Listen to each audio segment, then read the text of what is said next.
okay, we're pretty shooters. So, second part, yes. I want to get back into the community. I want to get back into the violence in our community because I have a big issue with the violence in our community. I do want to speak about one story, and I just want to get your view on it, with the recent shooting with the 11-year-old, where the two little boys got into a fight. The father wanted the 10-year-old because he got beat up to shoot the little boy. The little boy was too scared, so the father went and killed the little boy. Yeah. So my issue is, we have the mass shootings and everything, but when it hits home in your community and our kids are dying and we're killing one another, it's just like that frustrates me. Because like you said, we have to educate our community first. Several kids dying. Several kids. So, with you being an instructor, what's your point? What's your view on that incident and many incidents that are going on in our community? Yeah, it's running more rampant. I just think, again, if the father was thinking in his right mind, if he would have knew that if that would have been the reverse role and your son's life would have been taken, I think that a lot of times in these neighborhoods, it's almost like they fight for scraps. Mm-hmm. You know, it goes deeper sometimes than just the kids. He was dead wrong, you know. But I remember my mother saying, "If you don't go whoop her, I'm gonna whoop you." Right. I did that. But it never went to that extent. So yes. I think that we really truly don't understand what goes on in these neighborhoods. So sometimes it'll be with the kids, and then who's to say that you ain't scared of the father and something else? It's too much. Just too much wild stuff going on in these neighborhoods. And it's getting heavy. But you did leave out something. He put the gun in his own son's hand and told his son to kill that. You know, it's so crazy. And that goes back to the mental illness part. Because it's so crazy. This is a 10, 11-year-old boy. They fight. They get into shit. Right. You know what I'm saying? And then they make murder. You would have your son's life. And sometimes, and sometimes I feel. But who's going to look out for this little boy? Right. But because now his mind is environment. I feel like, you know, a lot of kids, and it's their environment. It's economics. It's like you gotta survive, or like you said before, you're gonna be looked at as a punk. And back in the day, it was you go out there and you fight. Nowadays, all right, you pick up this gun, you go out there and handle this, and it's just like accessible. And let me tell you.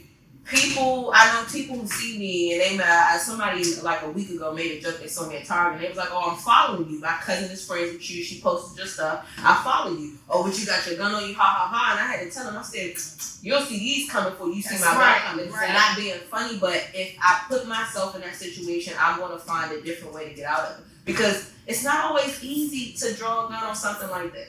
It's not. Right. You know, people always say, "Well, you come in my house, I'm gonna do what I gotta do." You really have to think about the fact that you'll think about that every day for the rest of your life. And that's why I got educated with you from a story that you told me. Me not knowing anything about guns. I'm like, I would pull my gun out. You like, no, it's one of two things. You that close to the glass. And I'm like, yeah, she right. I never thought about those different scenarios. I'm just thinking you guys gonna pull it out to protect yourself. But do you honestly really think that when you're in the midst of a situation that's transpiring, do you really think about all the gun safety and all the precautions that you have to take? Because when you're put in a vulnerable situation, especially when you're trying to protect, you're gonna do, and you're gonna get it however you're gonna get it. Right. Especially when it comes to protecting our children. Let me give y'all a quick scenario, and I use this in my class, so I'm giving you a little bit of free game there, people, just a little bit. If you come in your house, right? And it's a guy sitting at your table. He has been in your refrigerator. He has made food. He has, let's say, a graffiti can or whatever. And he verbally says, you see he spray painted your house. And you come in and you like, you're not supposed to be here. Like, what are you doing? Right. And you run and go get your gun. You're going down for the full Monty. And you say, well, he broke in my house. Why? Could you have ran back out the door? If you see somebody broke into your house, you're going to continue to walk into your house? You think you're the only one who's got a firearm, or the only one that's crazy? Not being funny, but you see your house broken into. If your kids or nobody's in there, why would you keep going forward? The law is going to literally be like, you could have avoided. So sometimes your quick thinking could put you to retreat. Your quick thinking is what you need to do in all situations. You know, let's be practical in this situation. Right, be practical. Now, if you're in your house and he came in there and that's a different story. That's where, like I said, the castle doctrine and the duty to retreat come in, because people get confused in class and they go, well, first of all, you say I got to write these daily force, but now you telling me I got the duty to retreat. Right. If you can get out of a situation, you do that. You know why? Because just because you have a gun, that other person might have one. Right. Period. You might take a bullet just as well. Period. Man, listen, more than a bullet, because people, again, I teach, just because you shoot at something, what's behind your target? You think a bullet fragment won't hit you? Right. It happens. I see it at the range all the time. These young guys come in. That's another thing. These young guys go to the range with these guns, and they don't know how to hold their. They don't know how to shoot. People get shot at the range all the time. If you guys do your research, it's public knowledge, or a friend of a friend who knows, whatever. These guys don't know what they're doing. People always say, well, why your classes so early? I like to get my people in when people just coming in. I like to get my people in and out, because last time, and some of my people will tell you, I hope they chime in underneath the y'all got pictures on YouTube, Hard Junkie. Right. We want y'all to chime in. We want y'all to answer some questions. We want to know y'all opinions. We want to, all that, because it's vital for us. Yes, it is. Doing me too. We want y'all feedback. As I was teaching a class, I'm on the range. I do one-on-one instruction. So as I'm on the range, the guy beside us had a new AR-15, and he was trying to calibrate it. I know some people, y'all don't know about guns, but break that down. It was the loudest thing ever. So it has a screen on it that you can pinpoint where your target is going. It's telling you how far your cartridge went. It's telling you where it went if you pull it to the left or right. It's a military style issued gun. So he's shooting them off and he's trying to calibrate it, and all my students were jumping. And literally, I'm behind them, and I say, take a deep breath. Take a deep breath. I tell people in my class, you just follow through, take a deep breath. It's the same thing with anything. Take your time. Because guess what? That same noise that you hear from that gun, it could be a distraction. How do you think it was for the people in the Walmart? Did y'all hear about the guy who said, I was grabbing kids up? Yeah. He had his firearm on him, and he said the police said something. He showed his ID, and he was able to go. With a mass shooting, we don't look at that. Yeah, the police do stuff and all that crazy stuff, but they let that man go. Why? Because that man had his information, and he had his papers, and if stuff really would have went down, he would have been one of the ones to make it out. Right. Yes. That's just it. Again, I got my weapon on me right now. I use it for class purposes. A lot of times when I'm with the kids, you will never know I have it on me, because my number one objective is to be safe, but I'm ready. Right. Well, go ahead and pull that weapon out. We want to see what this weapon looks like. Yes, we want you to break it down. So, break that thing down. This is my baby here, y'all. And first of all, before you even pull it out, I want you to put it back in. And what is the proper way of pulling it out? So the proper way of pulling it out is for me sitting down right now. So this is pretty much just going to be a pull up, or you can pull up and go here if you're ready. Of course, we're not going to do that. Like I said, firearm is unloaded, full clip right here. This is my baby though. This is great for concealed carry. I tell women all the time, this is my Gen 5 9mm. This is pretty much my gun of choice. Again, firearm of choice, excuse me. Again, I have a level 3 holster. It's giving me, let me see. It's giving me enough protection. Again, you can see this, so that's why I say the best place for a woman to conceal is in your purse. Ladies, I am going to create a purse for you to put your concealed weapon in to make it functional. It ain't got to be there, the bubble gum you giving the kids or digging stuff. I am going to create that for you. It's easier for men to conceal. Why? Because their shirts are a little bigger. Women, we wear fitted stuff. So again, gun unloaded, firearm unloaded. That's pretty much it. I'm comfortable with it. I want everybody else to be comfortable with it. Again, I am for personal self-protection and against political violence. I'm against gang violence. I'm against gang beef and all of that stuff. This is just pretty much giving everybody the opportunity to do what you need to do in the right fashion if something were to happen.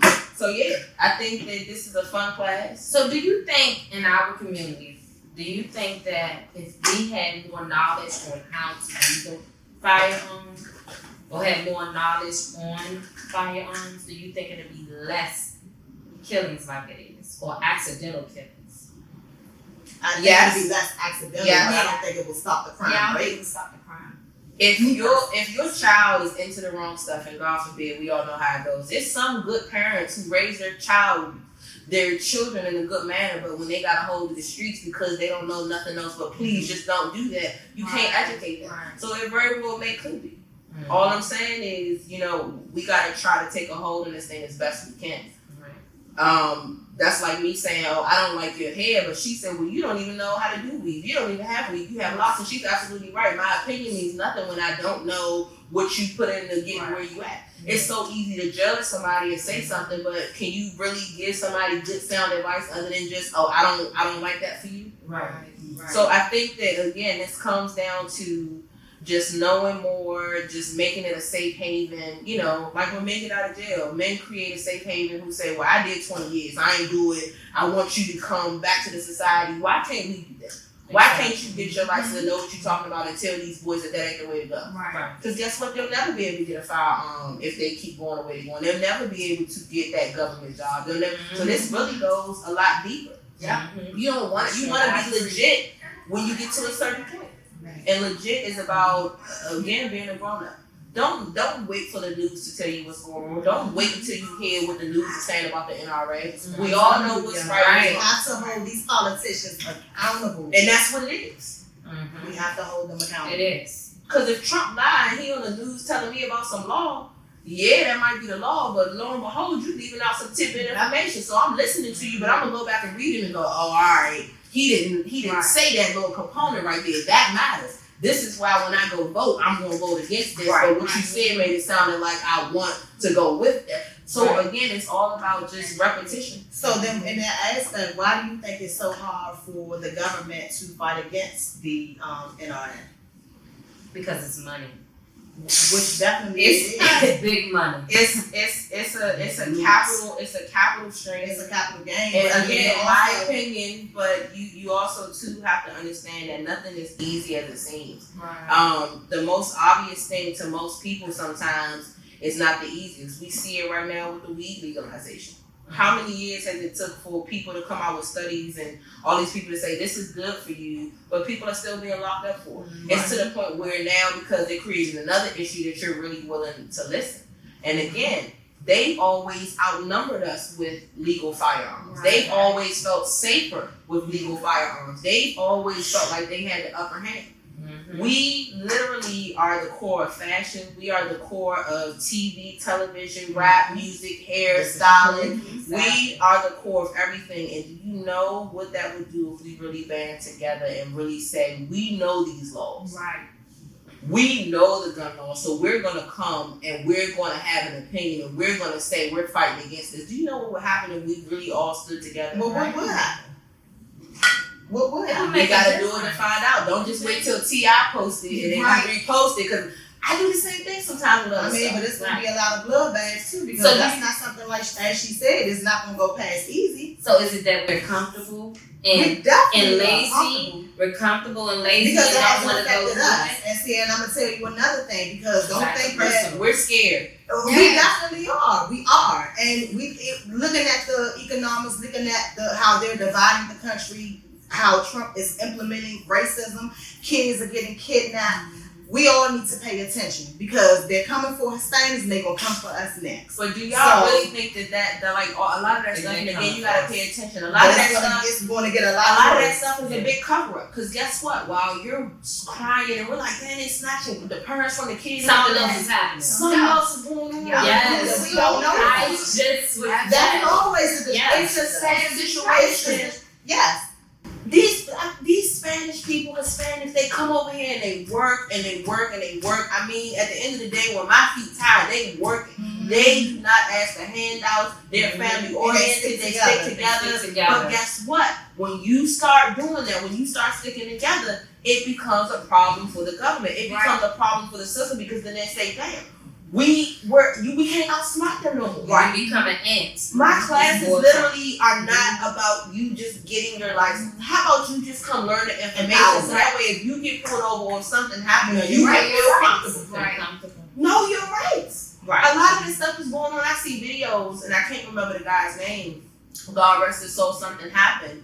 I felt like the police did a bit much. But then I also too was like, I wouldn't have did what he did right there. Right. You reached too. I just feel like whether you try to do right or do wrong, it's still going to backfire against you. Prime example, we seen the video recently with the guy. He just posted the video where the police pulled him over and they bust his windows. But guess what? He got let off. Charges got dropped. He will file charges. Guess what? He said he did everything right. And you want to know why? His hands were up the whole time. He said, sir, I need to know why you're pulling me over. I'm not rolling my window all the way down. The police officer, for one, was wrong. The first thing you do in any stop is you introduce yourself and you let them see. And then you ever notice the police officer come to your car and they do like this? They want you to see them in a line of the charge, right? The second you take their authority away, they're scared because they're like, this person really is not scared of me. He could do something. Right. And you say, well, sir, you didn't even ask for my ID or anything. You didn't ask for me my glove box or anything. You want me to get out because I have dark tints? The second you step out that car, he can say, oh, well, I smell something. Let me search the car. So you are so that's probably why you are no longer in control. Right. The more we stand up, the more we're in control, the more these videos surface, and you still gonna have cases to where people are, bad stuff happens, unfortunately. You gotta have the bad to have the good. When something breaks down, we all need to follow. Yeah. Look at all the gold, green, and all that. It took how many years for us to get them little teeny cars? Y'all, them cars. I can't say but the climate change is still rapidly increasing. But guess what? Doing? So that's the whole. But guess what? It's like a double-edged sword. The point is the change. When the Caucasians get scared, what they do? They made little electrical cars. They say, "Nah, we good. Right, we good." You know what I'm saying? I'm just saying. So the majority of people who are in these high positions are Caucasians, but we're right there. We just like to be like, man, we good, we gonna do this. Right. We have a voice, but if you speak out too much, guess what? T.I. speaks out too much, his music can stop selling. Yeah. Your podcast speaks out too much. We have to be smart enough to recognize. Yeah. We don't know how they to are work trying this to ant. control. We don't know how to work this ant together. And you see this brother right here trying to make a difference for all of us. It's not just for him, it's for all of us. So when do we all come together and get out of that mind state? That it's coming. That mind state. I think, and that's why I said it comes back to us producing more Black entrepreneurship. We have to get our economics back on the line, on a level field, to where as though we create wealth within our community. It almost happened though. The government shut down. Yeah. If that government would have been shut down for another 2 weeks, it was gonna go down. Yeah. That root state to state. So understand, why should it something bad, and unfortunately something bad is gonna have to happen in a major capacity that's hitting all 50 states pretty much for it to really go down. But when it goes down, I just want y'all to understand, some revolutions will not be televised. When it goes down, when we finally stand together, it might be we not sending our kids to school. We are not doing this. We're boycotting. It's going to be something so serious that everybody better be prepared, because guess what? You can't come back. Because they're talking about social services. When they cut off social services, you think it ain't going to be a horrible thing. The crime rate is going to increase. It's going to increase. We have to. We have to create. It's going to increase, but it's going to be enough people that should stand up and say, you know what? We taking our communities back. We're going to do this, because guess what? Like the ladies, they started creating pies and now they have a whole business. Right. Black folks are so resourceful. So it might be, again, like I said, something bad's going to have to happen. Unfortunately, Martin Luther King died for everybody to really say, I had the opportunity. I'm not going to no longer take abuse. At the end of the day, it's coming, because they're pushing us to the brink. We're seeing it, and it's getting closer and closer. DC has been #1 murder capital for years, even if it's not Chicago. Chicago, you can't forget that. Chicago is nothing nice, but then you ask yourself, they so focused on the gun violence that they stop focusing on everything else. Right. The men don't have resources. The education. Like you go uptown right now, you go where is that at? Not Upshire, but like up that way. Nice schools. But you come over in Kentland, you come to the gentrification. So now we tapping into the gentrification, because of course, if you have. It's just like jail. They're pushing us all in certain areas. And they have a map, right? They have a desk like this. For all y'all. And we are the dominant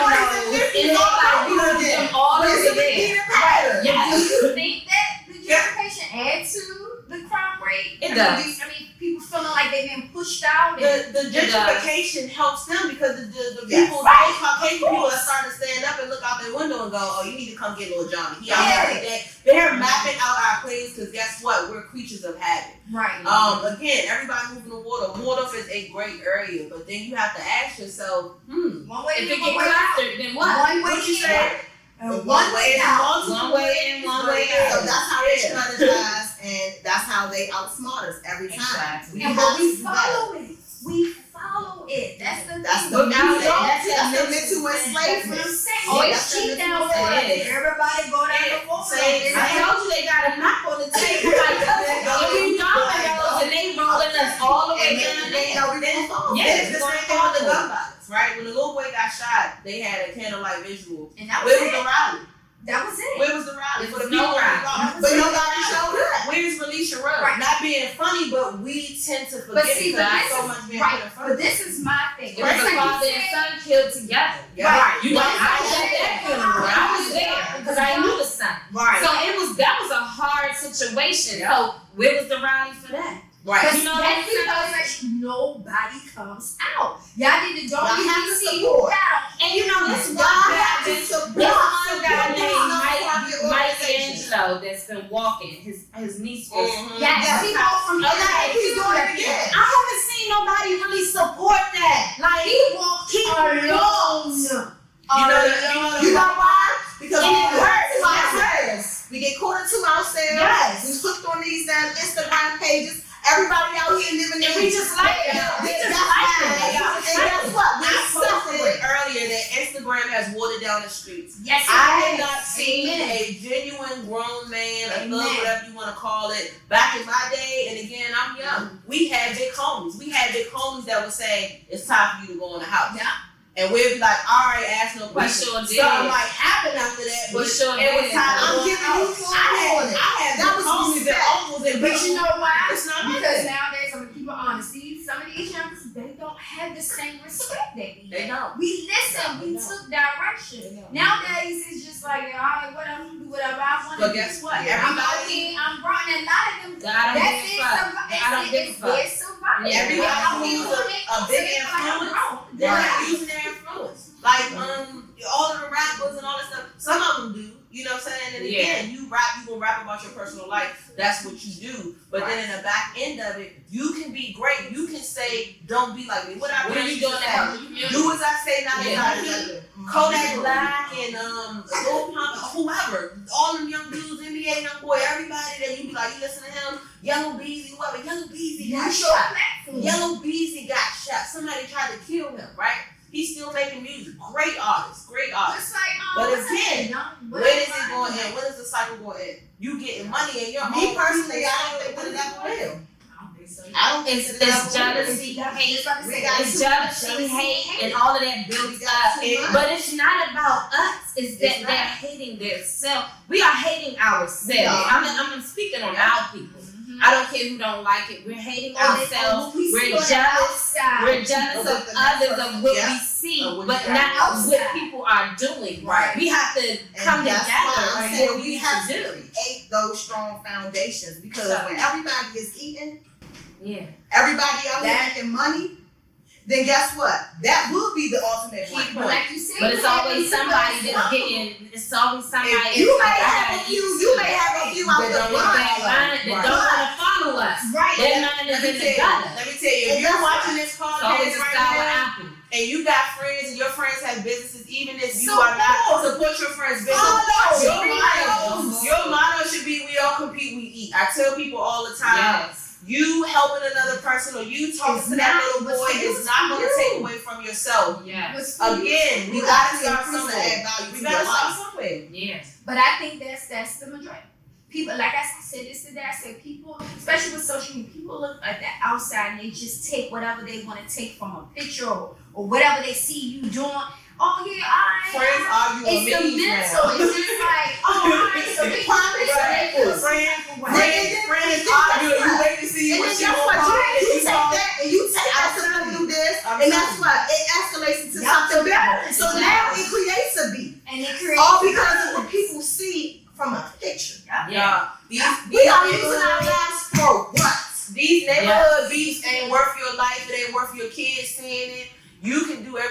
want to do, but if your kids are out there in the streets and they're doing something, or if you feel like they're around the wrong person, speak.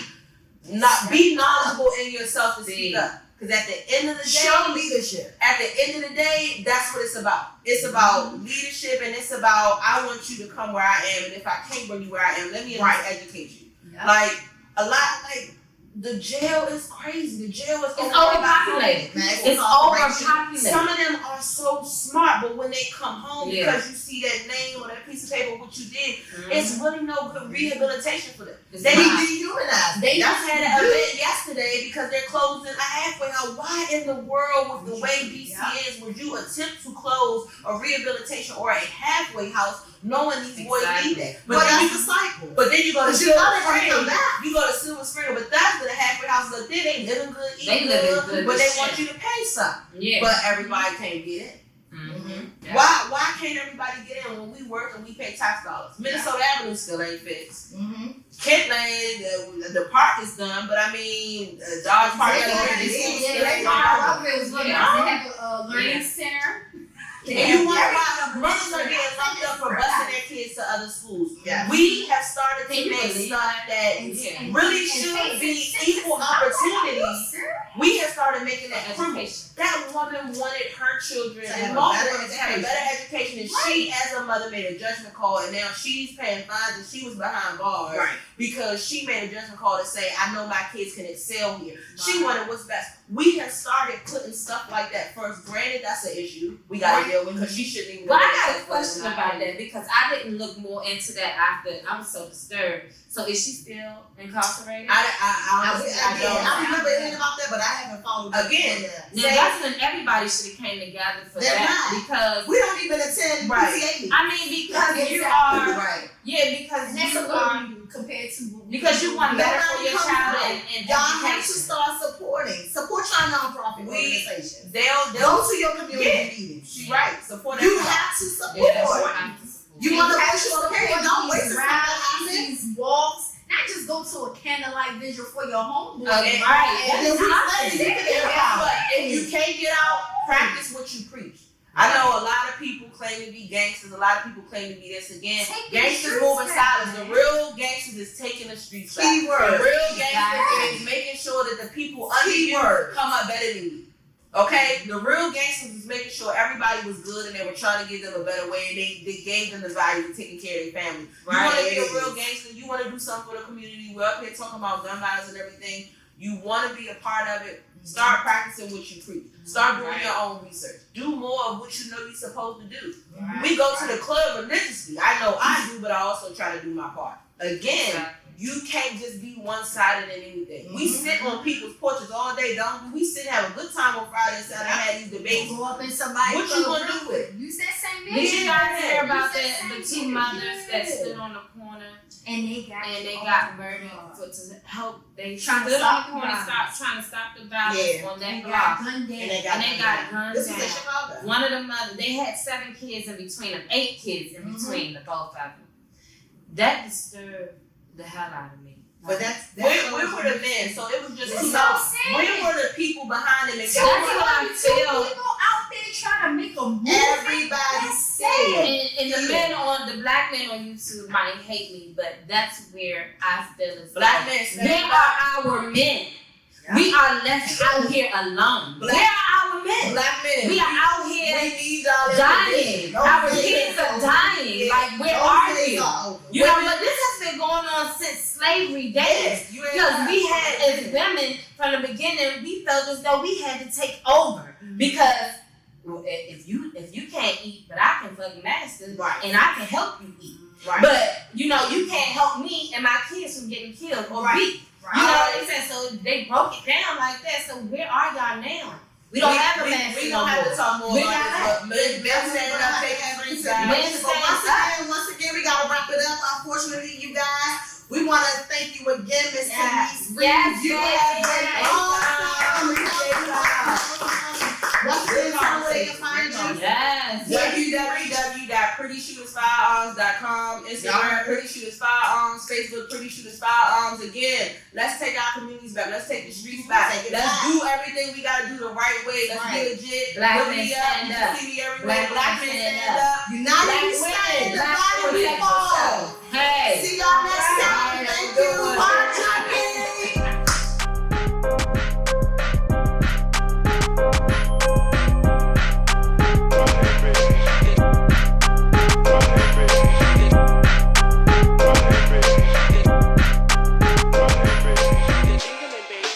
Go ahead, baby.